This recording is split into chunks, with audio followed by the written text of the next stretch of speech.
Hello, beautiful FC Barcelona family. And today is a very, very special day. We, FC Barcelona, have won the 4th consecutive El Clasico USA. It is a beautiful day. It is always a beautiful day when we beat Real Madrid, no matter what the teams are. And once again, we have done it. On a day when everyone was waiting to see the debut of the man himself, the star boy Hendrik, doubted for 2.5 years as the next big thing, as the start of his era in El Clasico. It wasn't him that stole the show, but a young fella, 22 years old, just signed from Barcelona, from Girona, for 2.7 million euros. Pau Victor. Absolutely incredible. Absolutely incredible stuff. You cannot ask for any more from Pau Victor. He had at least 4 really good, dangerous chances in this game. The 2 that he scored, of course, and he had one in the 8th minute, one that was just saved, just off the line by Courtois, and then another one right at the start of the second half, edge of the box, first time shots, just saved by Courtois, put out for a corner just a few minutes before his second goal came. And absolutely incredible game from Pau Victor. The start of something special, hopefully. Last year in this game, we saw the emergence of a young star named Fermin Lopez.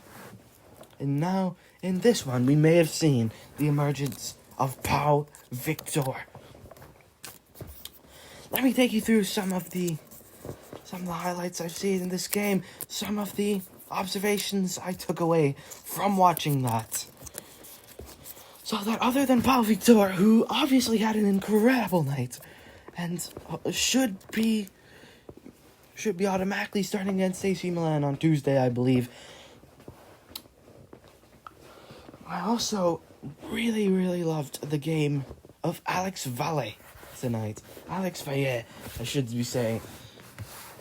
Absolutely incredible. He was fantastic. Both of our goals came from great passes into the middle by him. While he didn't get the assist for the first goal, that one went to Lewandowski. He got the assist for the second one and was just overall really, really dangerous, really, really deadly. I can see him definitely being implemented into the first team, rotated with Balde quite a bit, and he was great. He was incredible tonight. Another really good player, Marc Bernal and Marc Casado, once again showing why their partnership is so hyped up among Barcelona fans. They bossed the midfield in their time there. Madrid scored after they both came off. And especially Bernal completed 47 of his 47 pass attempts. That was astounding from him. Marc Bernal, for a 17-year-old, and not even about to turn 18. He turned 17 years old back in May. He is 17 years old plus a month and a half. He has incredible maturity, and I think we can start drawing the Busquets replacement comparisons now. He even has the Busquets body type. Absolutely incredible stuff from this man. Definitely one to keep an eye out for in the season. He may be the reason that Barcelona don't have to sign a new pivot, especially after getting rid of Oriol Romeu. We will do a video about that soon enough. We don't have really anything else to make a video about Barcelona's summer moves. But anyway, some more thoughts. Balde looks solid on his return. Nothing incredible there. Pablo Torre, he had some chances, but not really following up on his Man City performance. Too bad from him there, not his finest night. Unai also had some chances, had some decent moments, but most of the time just wasn't clinical enough. I don't think that we'll be seeing too much of him, really, when, as I say, we have these guys like Pau Victor and Alex Valle, who did really impress in this game. Some of the substitutes, Gerard Martin, he had a really nice game. He quietly, did decently, just held up that right-hand side. After he got on the left wing, we didn't really hear anything from Arda Güler in that second half. Partly because Madrid was relying mostly on Vinicius Jr. for that second half, but also partly because Gerard Martin was doing a really good job marking him. I think we could see him getting some more minutes in the future. Sergi Dominguez, he was pretty good as well. He had some moments where he did contain Vinicius well. Kim Jong-yant, he also had... Most of these guys had moments. Most of these guys really did have their moments. But Kim Jong-yant didn't really stand out to me. Guille Fernandez, well, he had that one really, really good chance that could have made it 3-0 there, just minutes before the Madrid goal. Yelled to the heavens after missing that. He knew the storylines. He knew what was at stake. Hopefully we can see him get one more chance, though, against Milan. Hopefully he can impress there. Iñaki Peña, honestly, what are you doing anymore, mate? What are you doing anymore, Iñaki? He should have had that Nico Paz header. It was bad from the entire Barcelona defense, but it was still pretty much headed straight at him. He had a hand on it. Then he just collapsed. I don't know what went wrong. I'm still of the belief that Astrolaga needs to be our backup. He needs to be our number 2. He has convinced me for sure after that performance against Man City. All 3 of our preseason goals conceded have come with him in nets. None of which, no goals conceded under Ter Stegen, no goals conceded under Astrolaga. Penny is definitely a liability for me. Mikhail Faye. Flick has some stuff to consider now. I think Mikhail Faye had an incredible game as well tonight. He just did really well containing the entire Madrid attack. He had some crucial interventions. A few good clearances, a few good tackles. Definitely deserved more than the 6.6 rating he got. That's one of the games that we watch. We watch football with our eyes, and Mikhail Faye really impressed me last night, or tonight, I should say. Hector Forts had a good game. I can't really say too much else. He was tasked most of the time for marking Vinny. Could see that Valle was having a bit of a tough time. Couldn't expect much more from a player who was playing in the Segunda last season. And Fort did contain Vinny pretty well. Rafinha, he caused some mayhem on the right-hand side. Didn't really make too much of it, but just was there as a little chaos maker. Gundogan didn't get the ball too much. Couldn't really say too much about him. Same with Roque. But Noah Darvic, once again, solid shift.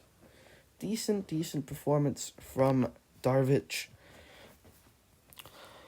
But we still need to see the moment from him. The moment that we've seen from Pau Victor. The multiple moments we've seen from Pau Victor. The moment we've seen from Valle. Moments we've seen from Torre. Those types of guys. So at this point, with Hansi Flick keeping a very close eye on these youngsters, it's just down to these moments. These moments, the final end products. I was surprised that we didn't get to see any of Tony Fernandez tonight. I thought we would get to see him. He had an impressive shift against Man City. But you do have to try to get as many guys out as you can.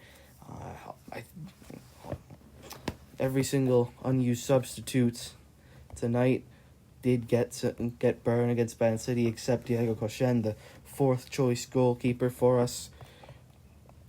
So can't have to rotate a little bit. I I think we will still see Tony against Milan. But 2 games, 2 victories.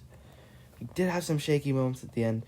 After Vinny came on in the 57th minute, just a few minutes after that Pau Victor goal to make it 2-0, it definitely shifted in their favour. Barca had a few good chances, but mostly we did